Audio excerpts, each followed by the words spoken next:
الحسنى يا خالقنا غفرانا نسألك وأنت الأسمى نأمل عفوك سبحان.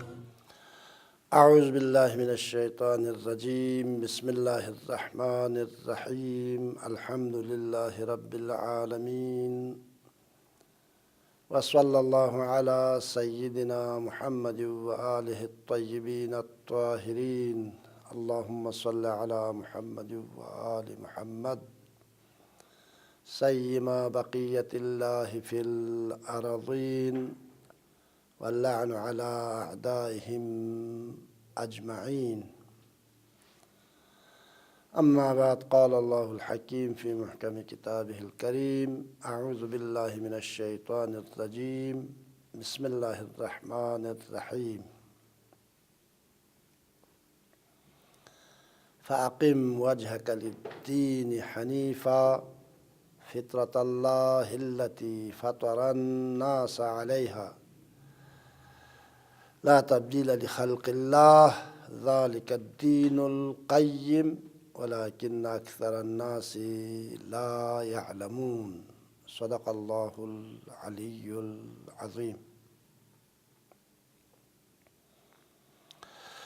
توحید کے مراتب اور اقسام کے بارے میں گفتگو ہو رہی تھی، اور اس سلسلے میں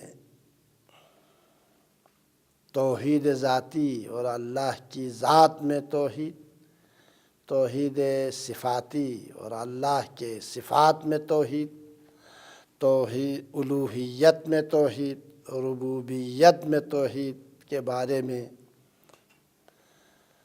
پچھلے درس میں ہم نے گفتگو کی، اور آج کے درس اور سبق کا عنوان ہے خلق اور خالقیت میں توحید۔ تو آج کے سبق کا عنوان ہے خلق اور خالقیت میں توحید۔ توحید کے اہم ترین قسموں میں سے، توحید کی قسموں میں سے ایک اہم ترین قسم خلق اور خالقیت میں توحید ہے۔ خالقیت میں توحید، توحید کے وہ مراتب ہیں جنہیں عقل اور نقل دونوں نے قبول کیا ہے۔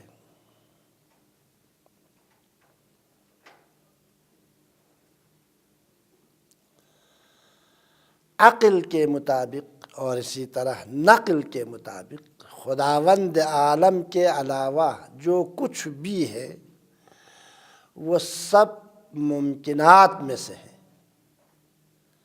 صرف خدا کی ذات واجب الوجود ہے، اور خدا کے علاوہ اس کائنات میں جو کچھ بھی ہے وہ سب ممکنات میں سے ہے، اور ہر قسم کے جمال اور کمال ذاتی سے عاری اور خالی ہے۔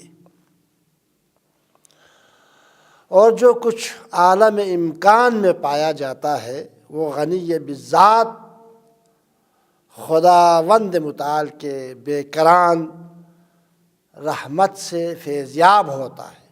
اگر زندہ ہے تو خدا کے لطف و کرم کی وجہ سے، اگر نعمات حاصل ہو رہے ہیں تو خداوند متعال کے لطف و کرم کی وجہ سے، یعنی اگر زندہ ہے تو خداوند متعال کے بے کران رحمت کی وجہ سے۔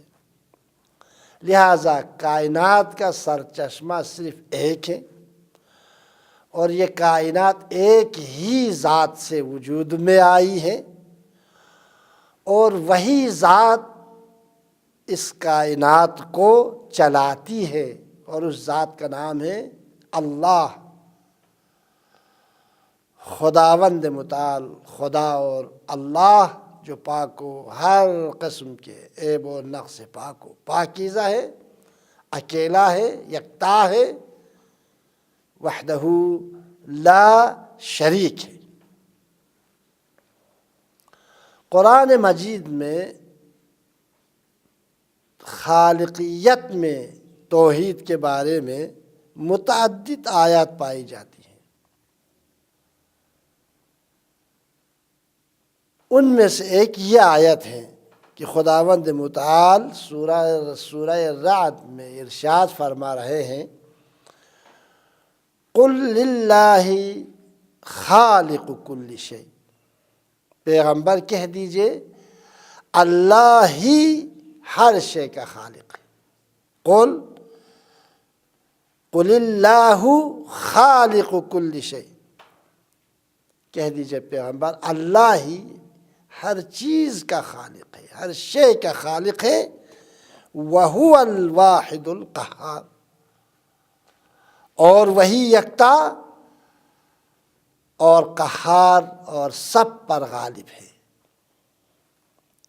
اور اسی طرح سورہ نحل میں ارشاد رب العزہ ہے، وَالَّذِينَ يَدْعُونَ مِن دُونِ اللَّهِ لَا يَخْلُقُونَ شَيْئًا وَهُمْ يُخْلَقُونَ، وہ لوگ جو خدا کے علاوہ دوسروں کو پکارتے ہیں، لا يخلقون شیئا وهم يخلقون، وہ خود ہی مخلوق ہیں اور وہ کسی چیز کو خلق نہیں کر سکتے۔ تو اس قسم کی چیزوں کو پکارنا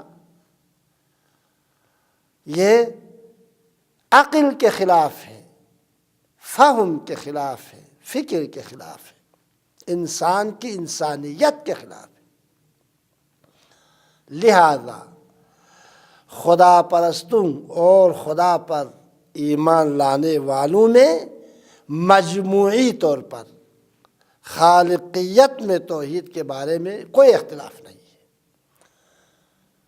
تمام کلمہ گو اس بات پر اتفاق رکھتے ہیں، تمام موجودات کا ایک ہی خالق ہے، وہ اللہ کی ذات ہے، اور خالقیت میں توحید کے بارے میں کوئی اختلاف نہیں پایا جاتا۔ لیکن یہاں پر صرف ایک نقطہ ہے، اور وہ یہ ہے کہ خلق میں توحید کے بارے میں دو قسم کی تفسیر پائی جاتی ہے۔ کلام کی کتابوں کا آپ ملاحظہ فرمائیں گے، علماء کے اقوال کو اگر آپ دیکھیں گے تو خلق میں توحید اور خلق اور خالقیت میں توحید کے حوالے سے اس کے بارے میں دو قسم کی تفسیر پائی جاتی ہے۔ اور پہلی تفسیر یہ ہے کہ موجودات عالم میں پائے جانے والے ہر قسم کی علت اور معلول والے نظام اور ان کے درمیان پائے جانے والے سبب اور مسبب کے رابطے سبھی علت العلل، یعنی جس کی کوئی علت نہ ہو، اور مسبب الاسباب، یعنی جس کا کوئی سبب نہ ہو تک پہنچتے ہیں۔ یہ ایک تفسیر ہے۔ موجودات عالم میں پائے جانے والے ہر قسم کے علت اور معلول والے نظام اور ان کے درمیان پائے جانے والے سبب اور مسبب کے رابطے سب ہی علت العلل اور مسبب الاسباب تک پہنچتے ہیں، اور تمام چیز کی اصلی علت اور اصلی سبب خداوند عالم کی ذات ہے۔ یہ ایک تفسیر ہے۔ خدا کے علاوہ باقی ظاہری اسباب اور علل سب کے سب خداوند عالم کی اجازت سے اور خداوند عالم کے ارادے کے تابع ہیں، خود سے کوئی استقلال نہیں رکھتی یہ علتیں، اور خدا ہی نے اسباب کو سببیت اور علت کو علیت اور مؤثر کو تاثیر عطا کی ہے۔ اگر علت میں علیت، سبب میں سببیت اور مؤثر میں اثر پائے جاتے ہیں تو یہ تمام چیزیں خداوند متعال کے عطا کردہ ہے۔ خداوند متعال ہی نے اسباب کو سببیت، علت کو علیت اور مؤثر کو تأثیر عطا کی ہے۔ یہ خالقیت کی پہلی تفسیر ہے، خالقیت میں توحید کی پہلی تفسیر ہے۔ خدا علت العلل ہے، البتہ خداوند متعال میں کائنات میں کچھ اور بھی علت معدہ جسے کہا جاتا ہے، اور بھی علل اور اسباب موجودات کے لیے فراہم کیا ہے، اور اسباب و علل کے واسطے سے موجودات کو اس دنیا میں لاتے ہیں، لیکن یہ تمام اسباب اور علل خداوند متعال اور علت العلل اور مسبب الاسباب کے ارادے کے تابع ہے۔ یہ پہلی تفسیر۔ دوسری تفسیر خلق میں توحید کے بارے میں جو دوسری تفسیر ہے وہ اشاعرہ نے پیش کیا ہے، یعنی اس وقت اکثر اہل سنت کا عقیدہ بھی یہی ہے، اور انہوں نے یہ تفسیر کی ہے، اور وہ یہ ہے کہ اس دنیا میں صرف ایک ہی خالق ہے۔ اس میں کوئی شک نہیں ہے کہ ہم پہلے بیان کر چکے ہیں، اس بات پر سب کا اتفاق ہے، اس دنیا میں صرف ایک ہی خالق ہے، کائنات کا ایک ہی خالق ہے، موجودات کا پیدا کرنے والا صرف ایک ہی ہے، یہاں تک کوئی اختلاف نہیں۔ اور وہ اس خالق کا نام جیسا کہ عرض ہوا خدا ہے، اللہ ہے، خداوند عالم کی ذات ہے۔ اور ان کا یہ کہنا ہے اشاعرہ کا، نظام ہستی میں اشیاء کے درمیان ایک دوسرے کے لیے کسی قسم کی تاثیر و تأثر اور اثر پذیری نہیں پائی جاتی، یہاں تک کہ انسان کی طاقت اور قوت بھی انسان کے اعمال پر اثر انداز نہیں ہوتی، بلکہ تمام مادی موجودات اور اعمال کا خالق بلا واسطہ خداوند متعال ہے، یعنی کوئی واسطہ نہیں، حتیٰ انسان کسی فعل کے انجام پر قادر نہیں ہے۔ انسان بولتا ہے تو وہ اس کی علت خداوند متعال کی ذات ہے، خود انسان میں کوئی طاقت نہیں ہے۔ انسان کوئی کام انجام دیتا ہے تو وہ خداوند متعال کے ارادہ کی وجہ سے مستقیماً خداوند متعال اس کام کو انسان سے کراتا ہے، وإلا انسان خود سے طاقت رکھنے کے باوجود اختیار نہیں رکھتے۔ لہذا نظام ہستی میں صرف ایک ہی علت پائی جاتی ہے اور ایک ہی سبب پایا جاتا ہے، اور وہ ہے خدا کی ذات۔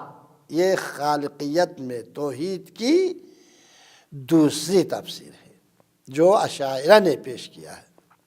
البتہ یہ تفسیر غلط ہے۔ کیوں غلط ہے؟ اس لیے کہ اس تفسیر میں کلی طور پر قانون علیت اور قانون سببیت، قانون علیت و معلولیت اور قانون سببیت و مسببات کی نفی کی گئی ہے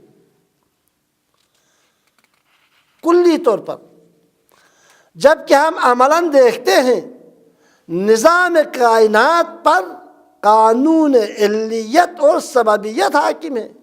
دنیا کی کوئی چیز کسی علت کے بغیر وجود میں نہیں آتی، دنیا میں کوئی حادثہ کسی سبب کے بغیر پیش نہیں آتا، یہ ہم عملاً دیکھ رہے ہیں۔ لہٰذا ان کی یہ تفسیر غلط ہے، اس لیے کہ نظام کائنات پر ہم دیکھتے ہیں قانون علیت اور سببیت حاکم ہے، اور اس سے انکار نہیں کیا جا سکتا، کوئی عاقل اس سے انکار نہیں کرے گا۔ چنانچہ حضرت امام جعفر صادق علیہ السلام نے بھی قانون علیت اور معلولیت، قانون سببیت اور مسببات کی تائید اور اس پر تاکید کرتے ہوئے فرمایا اب اللہ ان یجزی الاشیاء الا باسباب، خدا پسند نہیں کرتا، خداوند متعال اس بات سے پرہیز کرتا ہے کہ کوئی چیز حرکت نہ کرے، کوئی فعل انجام نہ پائے مگر اپنے اسباب اور علل کے تحت، یعنی ہر چیز کی ایک علت ہوتی ہے، ہر فعل کا ایک سبب ہوتا ہے، اور ہر چیز کی ایک علت ہوتی ہے۔ اس کائنات میں نظام علیت اور سببیت حاکم ہے، لہذا خالقیت میں توحید کی دوسری تفسیر غلط ہے، کیونکہ اس نظام ہستی میں علت العلل اور مسبب الاسباب کے علاوہ اور بھی سبب اور علل موجود ہیں، البتہ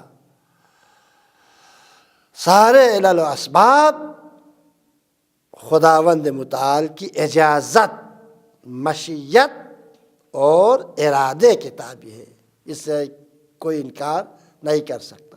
اگر کوئی فعل انجام دیتا ہے، انسان کے ارادے کے ساتھ ساتھ اس کام کے انجام دینے میں خداوند متعال کا بھی ارادہ شامل ہے، خدا کی مشیت بھی شامل ہے۔ لیکن اگر خدا کسی فعل سے انسان کو، اگر خدا کا ارادہ نہ ہو تو اس وقت جبر لازم آتا ہے، اور کسی بھی صورت میں عقل اس بات کو قبول نہیں کرتی، اس لیے کہ جبر کا لازمہ یہ ہے کہ عدل الہی کی بحث، اور اسی طرح قیامت میں حساب و کتاب کا عقیدہ جو ہے وہ خود بخود ختم ہو جاتا ہے۔ لہذا توحید خلقت میں توحید، خالقیت اور خلق میں توحید کا معنی یہ نہیں ہے کہ انسان بالکل بے اختیار ہے، نہیں، اس کا معنی یہ ہے کہ خداوند متعال تمام کائنات کا خالق ہے، تمام موجودات کا خالق خدا ہے، تمام افعال و سکنات اور حرکات کا بالواسطہ علت بھی خدا ہے، علت العلل خدا ہے۔ کوئی فعل، کوئی کام انسان خدا کے ارادے کے بغیر انسان انجام صرف مستقل طور پر اپنے ارادے سے انجام نہیں دے سکتا، ارادہ الہی شامل حال ہے اس میں بھی، وَإِلَّا جبر لازم آتا ہے۔ جب انسان مجبور ہو تو حساب و کتاب، جنت و جہنم معنی نہیں رکھتا۔ لہذا توحید افعالی اور خصوصاً خالقیت میں توحید اور ربوبیت میں توحید کا اعتقاد ہرگز انسان کے لیے جبر اور سلب اختیار کا سبب نہیں ہے۔ انشاءاللہ آئندہ جبر و اختیار کی بحث میں اس موضوع پر تفصیلی گفتگو ہوگی۔ مختصر یہ ہے کہ توحید کے مراتب اور درجات میں سے ایک اہم مرتبہ خلق اور خالقیت میں توحید ہے، اور عقل اور نقل کی روح سے ہر چیز کا خالق اور پیدا کرنے والا صرف ایک ہے، اور وہ خدا وحدہ لا شریک کی ذات ہے۔ توحید کے اقسام اور توحید کے مراتب میں سے ایک اور مرتبہ اور ایک اور قسم امر و حکم اور حاکمیت میں توحید ہے، یعنی ایک مسلمان کو اس بات پر عقیدہ رکھنا ضروری ہے، حکم دینے کا حق، حاکمیت کا حق، حکومت کا حق صرف اور صرف خدا کی ذات کو ہے، کسی اور کو نہیں ہے۔ اسے توحید امر اور حکم میں توحید سے تعبیر کیا گیا ہے علماء نے۔ چنانچہ قرآن مجید میں بھی اس سلسلے میں متعدد آیات ہیں، ان میں سے ایک آیہ یہ ہے کہ خداوند متعال سورہ یوسف میں ارشاد فرما رہے ہیں ان الحکم الا للہ، ان الحکم الا للہ امر اللہ تعبدوا الا ایاہ ذالک الدین القیم ولکن اکثر الناس لا یعلمون۔ ان الحکم الا للہ، حکم کرنے کا حق، امر کرنے کا حق، امر نہیں کرنے کا حق صرف اور صرف خدا کو ہے۔ ان الحکم الا للہ، حکم، امر، امر نہیں اور حکم کا حق، حاکمیت کا حق صرف اور صرف خدا کو ہے۔ امر اللہ تعبدوا الا ایاہ، اور اسی لیے اس نے حکم دیا ہے کہ اس کے علاوہ کسی کی عبادت نہ کی جائے۔ ذالک الدین القیم، یہی مستحکم اور سیدھا دین ہے، یہی مستحکم اور سیدھا قانون ہے، یہی مستحکم اور سیدھا آئین زندگی ہے، یہی مستحکم اور سیدھا آئین بندگی ہے۔ صرف اور صرف خدا کی عبادت کرو، خدا کی اطاعت کرو، لیکن ولیکن اکثر الناس لا یعلمون، لیکن اکثر لوگ اس بات کو نہیں جانتے۔ اور سورہ اعراف میں ارشاد ہوا الا لہ الخلق والامر تبارک اللہ رب العالمین، الا لہ الخلق والامر، آگاہ ہو جاؤ، اللہ کے لیے خلق بھی ہے اور امر بھی ہے۔ امر، حکم اور خلق اور پیدا کرنے کا حق صرف اللہ کو ہے۔ تبارک اللہ رب العالمین، اور وہ نہایت ہی صاحب برکت اللہ ہے جو عالمین کا رب اور پالنے والا ہے۔ مختصر یہ کہ امر و نہیں، حکم اور حاکمیت کا حق صرف اور صرف بالذات، حقیقتاً و بالذات اللہ تعالیٰ کو حاصل ہے، اور صرف وہی انسانوں پر، مخلوقات پر حاکم ہے۔ لہذا خداوند متعال کے علاوہ کسی اور کی حکومت قابل قبول نہیں ہے۔ البتہ اس کا معنی یہ نہیں ہے کہ کسی اور کی حکومت قابل قبول نہیں ہے، بالذات قابل قبول نہیں ہے۔ ہمارے طلبگی اسلام اصل اولی یہ ہے کہ صرف اور صرف امر، حکم نہیں، امر نہیں، حکم اور حاکمیت اور حکومت کا حق اولاً و بالذات صرف خدا کو ہے، لیکن خدا کے علاوہ خود خداوند متعال نے امر کرنے کے اختیار کو، حکم کے اختیار کو، حاکمیت کے اختیار کو، حکومت کرنے کے اختیار کو اپنے مخصوص بندوں کے لیے عطا کیا ہے۔ لہذا خداوند متعال کے علاوہ کسی اور کی حکومت صرف خداوند متعال کے حکم، ارادے اور مشیت سے ہونی چاہیے۔ ہر کس و ناکس کو حاکم بننے کا حق نہیں ہے۔ جس کی حاکمیت پر خدا مہر لگائے، جس کی حاکمیت کو خدا بیان کرے، صرف وہ حکومت کا حق رکھتا ہے۔ ہر کس و ناکس حاکم بننے کا، ہر کس و ناکس کو لوگوں پر امر نہیں کرنے کا اور لوگوں پر حکومت کا حق حاصل نہیں ہے۔ صرف وہی اشخاص امر نہیں کر سکتا ہے، صرف وہی اشخاص حکومت کر سکتا ہے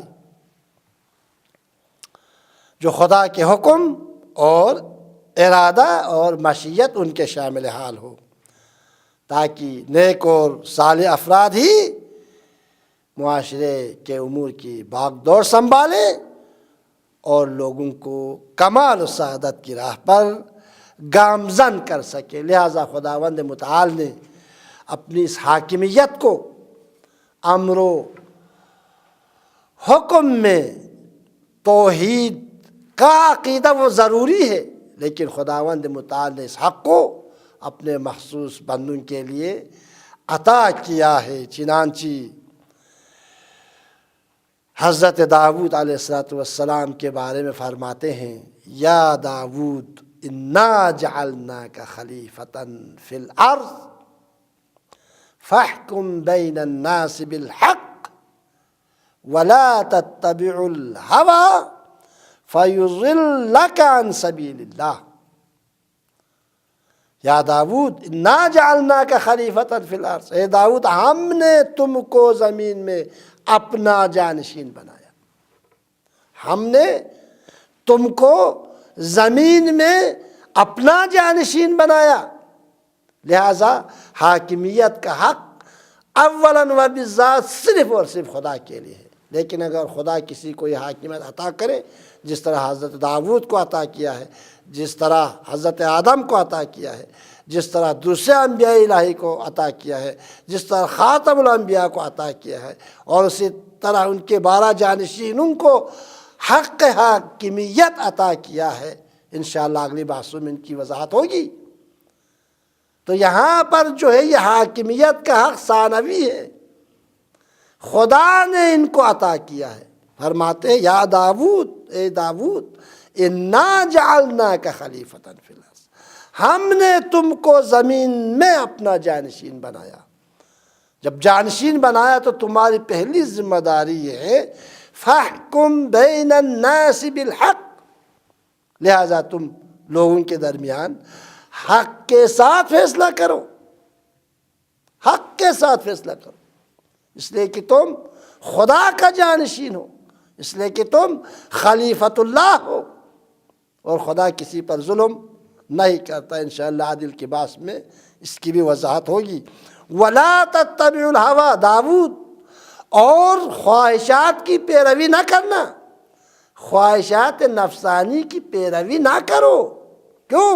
اس لیے کہ فَيُضِلَّكَ عَن سَبِيلِ اللَّهِ، خواہشات نفسانی تجھے راہ خدا سے منحرف کر دیں گے، صراط مستقیم سے منحرف کر دیں گے، بے راہ و روی کا شکار بنا دیں گے۔ لہٰذا صرف اور صرف خدا کے حکم کے مطابق فیصلہ صادر کرو اور خواہشات کی پیروی نہ کرو، اس لیے کہ خواہشات کی پیروی راہ خدا سے منحرف کر دیں گے۔ اور اسی طرح ایک دوسری آیت ہے جو مشہور آیت آپ سب سنتے ہیں، بہت سی آیتیں ہیں درجنوں آیت، انشاءاللہ نبوت عامہ اور امامت عامہ کی بحث میں ان آیات کی تلاوت ضرور ہوگی۔ ابھی یہاں پر یہ موقع نہیں کہ اس تفصیل میں جائیں۔ اطیعوا اللہ و اطیعوا الرسول و اولی الامر منکم، بس اس آیت میں بھی ارشاد فرماتے ہیں اللہ کی اطاعت کرو، رسول کی اطاعت کرو اور اولی الامر کی اطاعت کرو۔ انشاءاللہ توحید اطاعت میں توحید کی بحث میں اس زمین میں مختصر سی گفتگو ہوگی، اور تفصیلی گفتگو انشاءاللہ امامت عامہ اور نبوت عامہ کی بحث میں انشاءاللہ گفتگو ہوگی۔ مختصر یہ کہ حکم، امر اور حاکمیت میں توحید کا معنی یہ ہے کہ حکم اور حاکمیت کا حق صرف اور صرف اولاً و بالذات صرف اور صرف خدا کو ہے، خدا کے علاوہ کسی اور کی حکومت صرف اور صرف خداوند متعال کی اجازت، خدا کے ارادے اور خدا کی مشیت سے ہونی چاہیے۔ خداوند متعال کی بارگاہ میں ہم دعا کرتے ہیں کہ ہم سب کو اللہ کے جانشینوں کی معرفت اور ان کی اطاعت، جو خدا کی اطاعت ہے، اور ان کے فرامین پر جو خدا کے فرامین ہیں، عمل کرنے کی توفیق عنایت کریں۔ والسلام علیکم ورحمۃ اللہ وبرکاتہ۔